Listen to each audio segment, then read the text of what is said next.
Assalamualaikum warahmatullahi wabarakatuh. Saudaraku kaum muslim umat Rasulullah sallallahu alaihi wasallam yang dimuliakan Allah Subhanahu wa taala. Orang yang benar-benar butuh pertolongan Allah berbeda dengan orang yang tidak membutuhkannya. Ciri-cirinya pasti berbeda. Orang yang sangat membutuhkan pertolongan Allah, satu, dia tak pernah berhenti mendekati Allah dengan bersungguh-sungguh. Dua, tak pernah sedetik pun waktunya dibiarkan begitu saja. Selain dalam setiap kesempatan, berdiri, duduk, dan berbaring, yang dirindukan hanyalah Allah. Tiga, dengan penuh keikhlasan, hatinya selalu menyebut-nyebut Allah. Empat, kalimat-kalimatnya dibacakan dengan penuh harapan akan kekuatan iman yang tak pernah putus akan kebenaran firman-Nya. 5. Dimanapun berada, tak lagi sungkan bermunajat untuk ketaufikan dan ketaatan. 6. Jika memandang di seluruh keberadaan ciptaan Allah dengan bersemangat memuji Allah. 7. Tekadnya sangat kuat untuk meraih keluasan kasih sayangnya, sehingga seolah hari-harinya disibukkan untuk bercengkerama bersama Allah. 8. Hatinya tidak sepi sekalipun dia sendirian. 9. Ketika berada di tengah-tengah teman, kerabat, dan saudara, lisannya senantiasa tak pernah mengabaikan suara hatinya. 10. Pesan-pesan yang hadir di dalam hati dimunculkan sampai benar-benar menunjukkan akan kesungguhan bukti-bukti kebenaran yang difirmankan oleh Allah dan Rasul-Nya. 11. Tingkat kebutuhan untuk mendapat pujian dari Allah telah mendarah daging di dalam hati sanubarinya. Terus dilakukan dari bangun tidur hingga menjelang tidur. 12. Hatinya benar-benar penuh muatan akan zikir, pujian, doa, tafakur, dan bermohon perlindungan kepada Allah.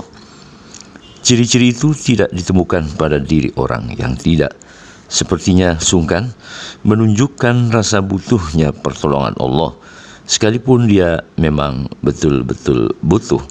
1. Jika tidak sama sekali, maka antusias untuk mendekati Allah hampir hilang dari dirinya.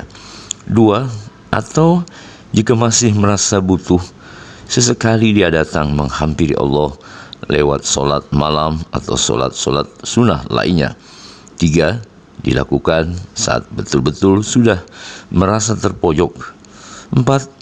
Kedatangannya di hadapan Allah bukan atas dasar jalinan hubungan yang mengalirkan rasa kerinduan, hanya untuk menumpahkan berbagai persoalan yang dihadapinya. 5. Untuk memenuhi kehendak Allah masih jauh dari dirinya, lebih mengutamakan apa yang diinginkannya. Allah Subhanahu wa taala sebagai Tuhan yang Maha Pengasih lagi Maha Penyayang takkan pernah membiarkan orang-orang yang datang memohon pertolongan kepadanya. Jika yang hadir adalah orang-orang yang butuh Allah sebagaimana yang diinginkannya, Allah tetap akan memenuhi permintaannya. Adalah Dia Allah yang telah menerangkan kepada Rasul-Nya agar hanya memohon pertolongan kepadanya, bukan kepada selainnya. Dan apabila hamba-hambaku bertanya kepadamu tentang aku, maka jawablah bahwasanya aku adalah dekat.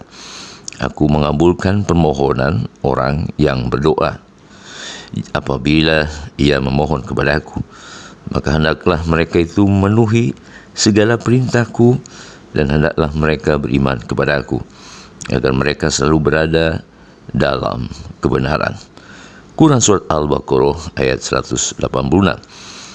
Namun demikian, sebagaimana yang dikehendakinya, Allah Subhanahu wa taala sungguh-sungguh sangat menyukai bila ada seorang hamba selalu memohon pertolongan Allah dalam situasi dan kondisi bagaimanapun, tidak sebatas datang ketika dalam situasi yang terbojok atau kondisi yang memprihatinkan karena ujian dan cobaan, melainkan kehadirannya untuk menunjukkan akan merasa butuhnya pertolongan Allah setiap saat, dalam suka maupun duka, dalam lapang maupun sempit, dalam keadaan terpojok atau memprihatinkan. Tidaklah menjadi alasan kehadirannya selain hanya untuk memenuhi kehendak Allah. Baginya pertolongan Allah sudah mutlak dibutuhkan. Pertolongan Allah sudah menjadi kebutuhannya di sepanjang hidupnya. Dalam hidupnya telah terpatri tiada daya dan kekuatan kecuali dengan pertolongan Allah. Kebutuhan akan pertolongan Allah pada orang-orang yang demikian melahirkan kerinduan dan pembalasan Allah dengan keluasan kasih sayangnya, taufik dan hidayahnya, keluasan ilmunya, kecukupan atas segala kebutuhannya, perlindungan dan penjagaannya, dan lain-lain karunia Allah dicurahkan karena Allah pun rindu kepadanya, berada di dalam hubungan yang saling mengikat antara dirinya dengan diri hambanya, semakin merindu untuk saling bertemu. Subhanallah. Allah berfirman, karena itu ingatlah kamu kepadaku, niscaya aku ingat pula kepadamu, dan bersyukurlah kepadaku, dan janganlah kamu mengingkari nikmatku. Quran Surat Al-Baqarah ayat 152. Respon Allah kepada hamba-hambanya yang sangat membutuhkan pertolongannya ternyata sangat kuat. Allah pasti membalas dengan menurunkan pertolongannya.